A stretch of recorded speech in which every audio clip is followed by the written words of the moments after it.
I don't know about you, but for me, one of the greatest difficulties of game development is planning. Not just the planning itself, but navigating it, knowing what I need to plan and what I don't, overthinking, getting stuck in a loop of planning, and just getting overwhelmed by the sheer amount of stuff that I need to do and not really getting started because there's so much that I don't know how it's gonna be yet, right? I shouldn't start until I have it generally mapped out.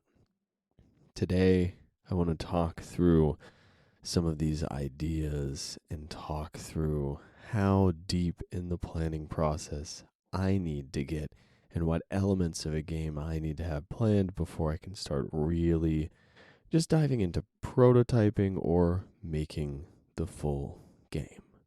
This is Game, Develop, Repeat. I'm your host, Chris. Thank you for joining me.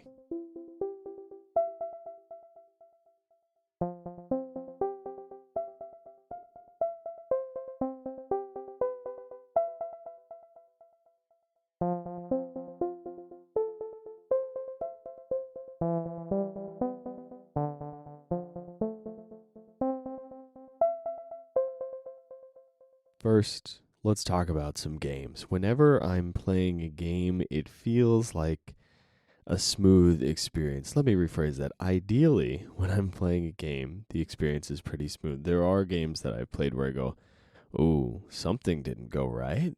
And maybe it's a bug. Maybe it's just something about the way the game is designed. It's a quest line. It's something where you go, "Oh, the dots didn't get connected right here. This is kind of a janky experience. Things are confusing. Things aren't quite correct." That can happen. But for the most part, games feel smooth. Games feel well planned. And in some instances, you then dive into the code of the game and you go, "Oh, this game is not smooth. This game is not well planned at all. What's with this if statement? Why is this switch statement this many lines long?" So on and so on and so on. But the experience of playing the game is pretty satisfying and pretty smooth. So, what I'm trying to get at today is what amount of planning is necessary to make that happen. Now, you want, if you can, to have your experience of making the game be as reasonable as it can be, but it's no matter what, gonna have some insane frustration. But I want to know how to make a game feel like it is smooth and was well thought out. And I think I have some answers to that, but we'll get to that in a moment. First, I want to talk about what makes a game actually feel smooth versus poorly thought out. One thing that really gets me is this evolution of small ideas over the years that I've been playing games. A really, really clear example of this is something like the jump from early Warcraft games, I think 1 and 2, to Warcraft 3. There's this transition from not even being able to move with your mouse, like having to click a move button and then click where the where your characters are moving, versus Warcraft 3 where it's like right click to move, right? There's this evolution of UI. There's this improvement of just how you interact with the game that caught on very quickly once we got to that idea. Somebody figured it out, and now it's almost mandatory because somebody was looking at the game and going, "Okay, we need to make something that is easier to use because this is getting in the way of the gameplay experience." So then they planned from the very beginning, how do we make this a smoother experience for the player, right? Big picture planning. They're going, this is the goal. We need to have this be smoother. And then what else are the big picture goals? What else do we need to incorporate to make this into a good experience? I look at this when I look at save systems in RPGs. How many times were you frustrated by not getting to a save point in time on an RPG as a kid? Maybe not all the time. Maybe sometimes it was a little bit useful because you could go, I can't stop playing yet. We have to get to a save point and we'll lose an hour of progress. Maybe that excuse worked with your parents. Maybe it didn't. It happened to work with mine. So, great, cool, fine. Or console shut off and you're like, oh God, I have to find like a really long chunk of time to play this portion of the game because I just can't get to the next save point. Save points aren't that good, but they were useful for, I assume, for programming reasons, right? They save a lot of computational power, I assume, because you can just go to that point and say, okay, they saved at point X and these are their stats, and this is where they are in the story. Boom, done. Just load that point rather than letting you save absolutely anywhere, which is probably a bit more complicated and expensive. At least back then. I feel like it's probably easier to implement now, but still, relatively speaking, it's probably a bigger expense. I don't know much about efficiency in terms of like computation and memory and so on and so on and so on. But that experience has evolved over the years and become smoother. And somebody at some point had to look at that problem and go, all right, guys, we need a way to make this a little more flexible for players without removing these benefits from the save point. And we need to take the save point and we need to keep some of these benefits and we need to make it more flexible so that people can leave if they need to. If something comes up, they can just quit the game and it's fine. There's no big deal. Cool. These are the big picture ideas that kind of make a game feel well thought out to me. Does it respect my time by giving me different places to save that are at least very accessible? Is it intentionally, now this is the other side of planning, does it intentionally not do that? Make things hard on me in terms of that element of the game? Does it have parts of the story that are kind of jumbled and disconnected, or are they all one big, smooth, flowing experience? Do the characters evolve in a reasonable way and interact with each other in a reasonable way? These things, I suspect, are the things that need to be thought out from the very beginning.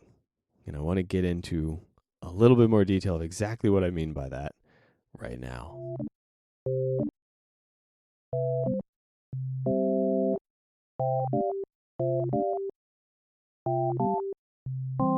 Let's say for a second that you want to build a table. It looks pretty simple. It looks pretty straightforward. You've got a surface that you want. You need 4 legs. Maybe you want 3 legs, whatever it is. Maybe you want a circle for the top. Maybe you want a square. You need a general idea, a general plan for that table. Maybe you need to know how wide and long and tall it is for the space that you're trying to fit it in and for whatever you're trying to support. You need to know how much weight is going to go on the table. But you don't need to know every single detail of it when you start working on building a table. Now, you need to figure out every single detail throughout this process, right? You need to decide how you're connecting each leg. You need to figure out the stability of it and all of this. But if it's your first time building a table, you're not going to know what you're doing, right? You're going to go, well, I know what a table looks like. I know that all the legs need to be the same length. I know that the surface, I want it to be a certain size. So let's start with that. And I can learn a little bit about attaching the legs to the surface. And, maybe there's a lip that I'm connecting it to. Maybe there's some kind of fancy woodworking joint that I'm using. Maybe there's some clever way of doing it. Maybe you're just throwing some metal on. Is the table made of metal or wood or whatever? There's all of these different features, and you need the general idea of it because you need to know what purpose it's going to serve. But you can't, if you've never built one before, jump in and know what you need to know. I've talked about this before. I'll talk about it again.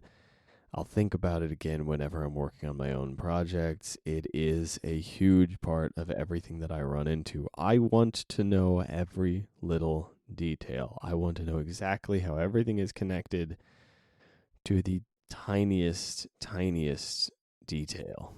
That does not work. I mean, look, it's a nice thought, but there's some level of the rubber hits the road and things get weird.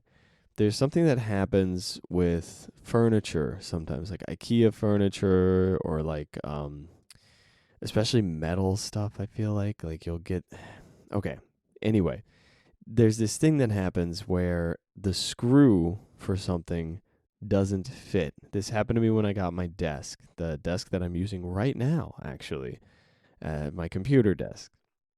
There was like a screw that should just go perfectly into this hole, and I had to force the ever living crap out of it because it had been painted over. They had like a coating put onto it that wasn't taken into account whenever they, picked the screws and the spot that they're getting screwed into and all of this stuff. There was some amount of paint or rust proofing or whatever added that just increased the diameter of the screw a tiny bit. And now it really sucks to put it in, right? There's things like that that happen where you're like, okay, well, here's just a little problem that we're running into and it's going to suck. You want everything to be an extremely smooth experience. You want everything to be nice to develop, nice to design, but you're not the one who's, well, how do I put this? The purpose of the thing that you made is not that it is enjoyable to make. I mean, that's why we're making it sometimes, but the purpose of the thing, once it is complete, is different from the process of making it. Even if you're just making it for the joy of it, you're making a thing, right? If you're making this table that we talked about, you're making it so you can use it and get joy out of using it and looking at it and going, I made that. Now it might just be a practice table, it might just be the first one that you make, but you finish it and you look at it and you go, do I like how this came out? How do I feel about my table? Because it's a table.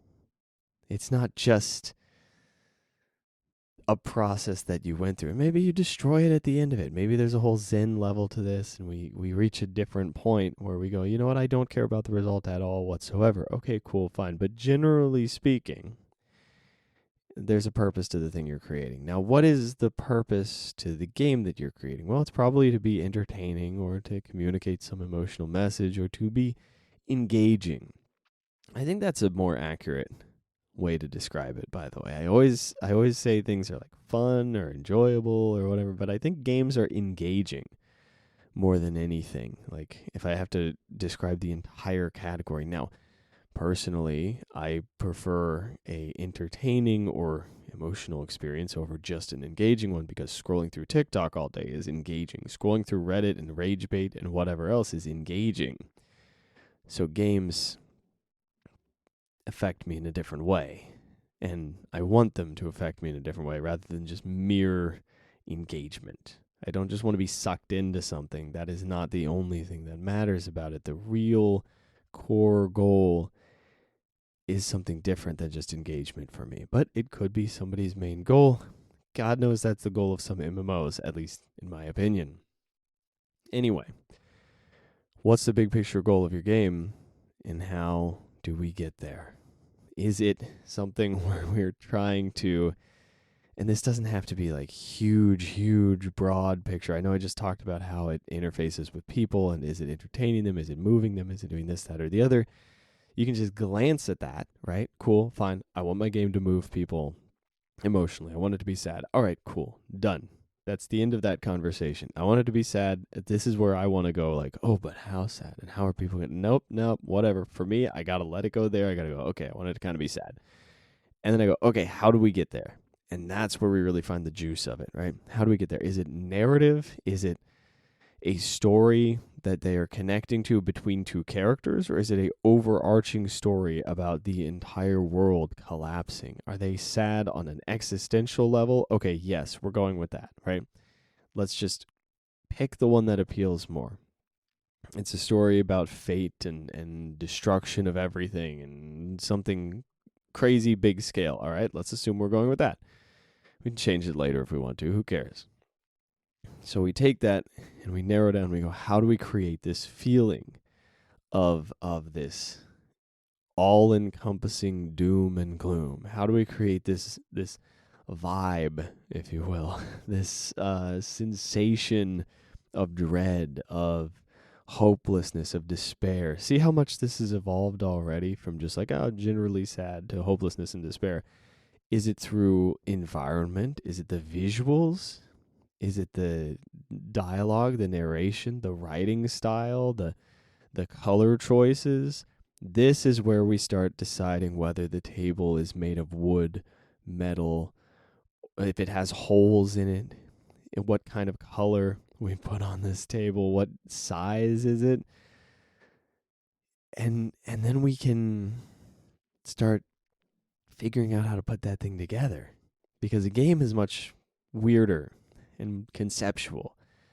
Like putting the legs together on the table, is that the programming of the game, or is that deciding how the story pieces together? I like to think that we're looking at how the big picture elements, the gameplay elements, the story, the design, the whatever it may be, the visual design, the duration of the game, even all of these things, how those fit together. And then I think of the programming as just the, like, when people say the nuts and bolts of something, I mean just those tiny little elements, those things that you don't really have to think about that much when you're designing something. And then at the end you go, oh, well, I've got these nuts and bolts. They're the right size. They work. Nobody's ever going to see them. They're going to hold it really nice and stable. And so what if the color is off on these? They're underneath the table and tucked away. And unless you are an enthusiast for this kind of thing, you're not going to look into it and find out. I mean, table's a little bit different from a game because a lot more people can look and go, oh, these nuts and bolts are rusted out, and maybe this is shoddy craftsmanship, versus a game, nobody's really looking at the code. I hope you understand the point that I'm making. I should say, I hope I'm making this point clearly enough and communicating it well, because I'm kind of excited about it, because I think it has the potential to help me step away from over engineering from the get go, especially if I can accept the fact that a game design process is painful. A game creation process is painful. And okay, this is an important element of this. There are things that need to be planned from the beginning. And I think to figure out what those things are, you need to look at the big picture and start trying to spot moments that are going to get in the way. Just start trying to spot things where it's like, oh, that is a fundamental problem. And I don't just mean like programming wise, I mean design wise. Like, is my character design going to get in the way of the story? Like, is this character being very hopeful and positive and excited and optimistic going to get in the way of the gloomy story, or is it going to feed that story? Am I going to be able to make that character slowly break over time? If I have a very upset, like, what is the word? Let's go with depressed. I was going to try to use a fancy word that starts with an L, but I can't remember. Is it laconic? That can't be it. Whatever. Let's have like a very depressed character. Are we going to bring them up to being more hopeful, or are they going to like fight against the world? Is it going to be an allegory for depression like every other indie game? Not every indie game, but a lot of them. Do these things fit together? Can I make this work? Is this a story that I want to tell? On the game design side of things, is my combat gonna mess with that thing that I'm saying? Like, is my combat going to destroy that vibe? Is it going to be so boring within the way that feels? Is it tie together to make it an interesting experience? And I don't know how exactly to explain this, but I think if you've played enough games, you get the feeling sometimes where you're like, this combat doesn't really fit. or you're like, this world design there's something just a little off. There's like a little friction point. It's not a completely smooth experience. There's just something where you're like, oh, this table's not level. If I lean here, then the whole thing goes whoop and just kind of bounces on this leg, right? One of these legs is a little shorter than the other ones. There are things that just feel wrong. And that's like, oh, it's crooked. I didn't get all the heights right. I didn't get and well, how actually no, it's not even that. It's more like this table has 3 wooden legs and one made of brass. And it's like, well, was that on purpose or not?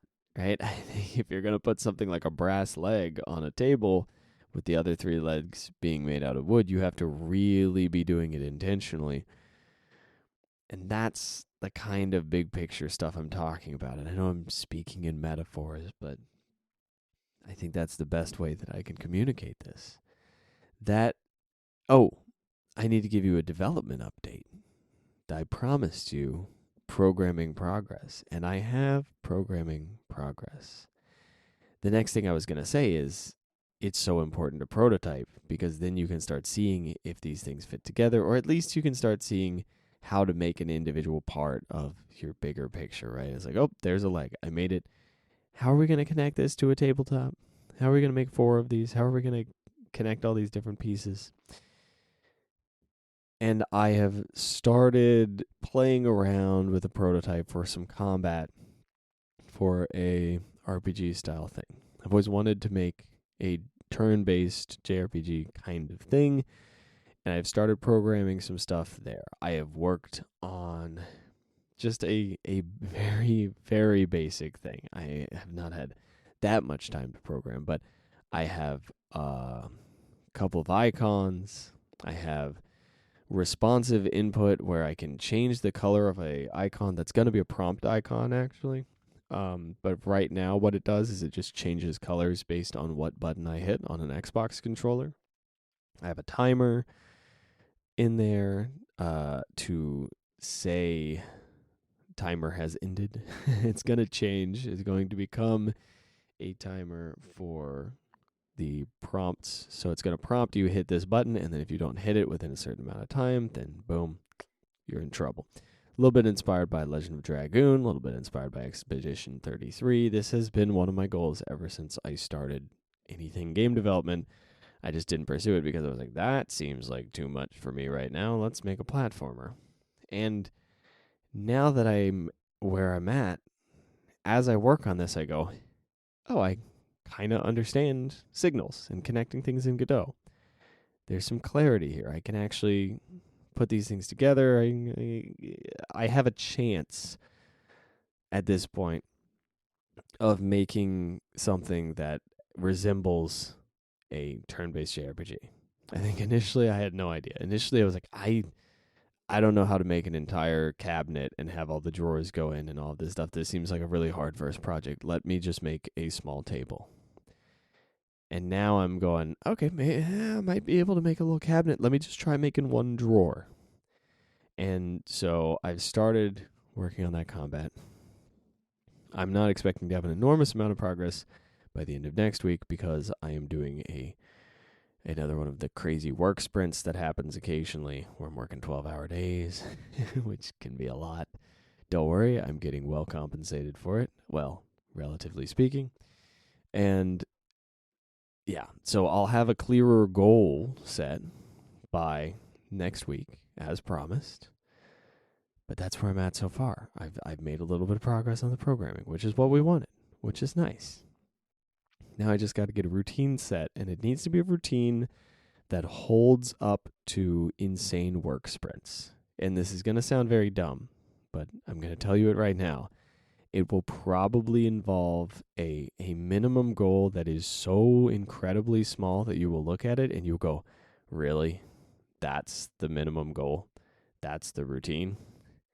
Yes, because there are going to be days where I get home and I want to just immediately fall asleep, and I need to just have something that goes, hey, maybe you can get 5 minutes of work in.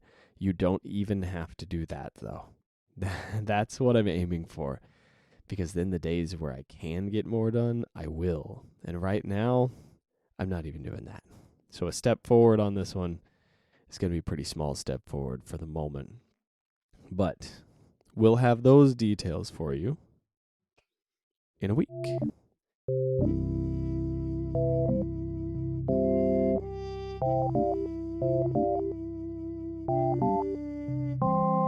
All right, let's close this one out with not a question, but a challenge. For once, I feel like giving you a challenge.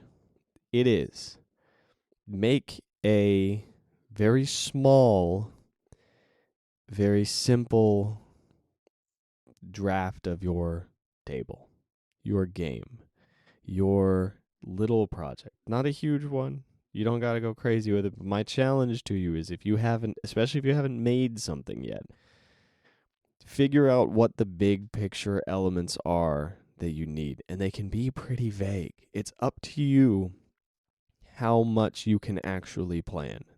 I can't emphasize this enough.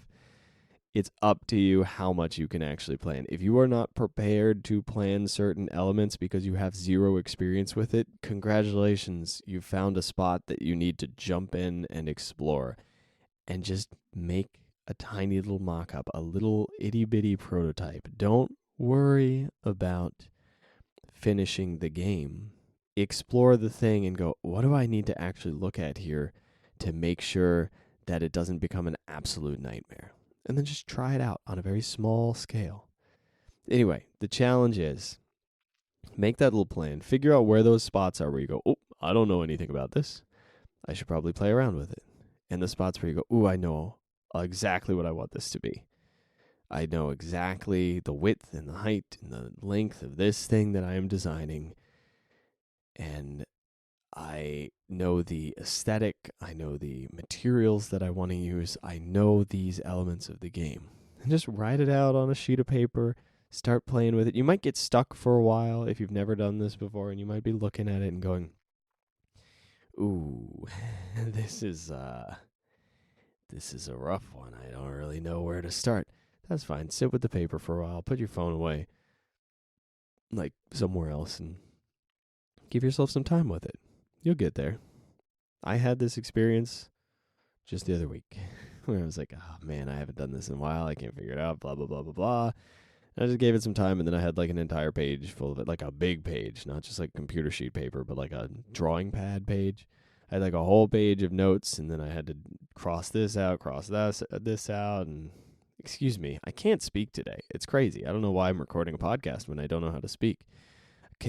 I had to cross this out, cross that out. There we go. That's how that phrase works. And eventually, sorry, so off topic. And eventually, I got to a point where I had something that I was a little bit excited about. And then I went, oh, this is the element that I can prototype. Because I was trying to figure out combat for an RPG, which is a hard problem to plan. It's very, how do I make this fun? And then freaking Expedition 33 comes out here and they just make it fun. And I go, this is the thing I was envisioning. God dang it. But like, I didn't have it this clear. Wow, they crushed it. So now I'm kind of trying to do my own JRPG combat thing, because it's time to at least prototype it, whether or not I end up actually making it. All right, that is everything that I have for you guys this week. Thank you for listening. I will see you in the next one. Until then, get out there, make some stuff, and have fun with it. Bye-bye.